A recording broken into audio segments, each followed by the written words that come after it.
everyone, welcome back to the WebToTech YouTube channel. Today for this video of WebToTech, I will be showing you how to hide pin on Pinterest. So for that, open the Pinterest application and then get logged in into the account. Now that you have been logged in into the Pinterest account, now you need to tap open certain pin that you want to hide from Pinterest. For that, what you have to do is tap open the pin. Once you open the pin that you want to hide it, you tap on the dotted lines on the top right.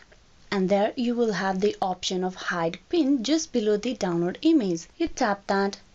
You will be asked why you want to hide this pin. So you just provide a reason for why you want to do this process. Tap that and it will hide the pin no longer being visible to your Pinterest feed board. So this is how to hide pin on Pinterest. Hope this video was useful. Please like and subscribe the WebToTech YouTube channel. Thank you.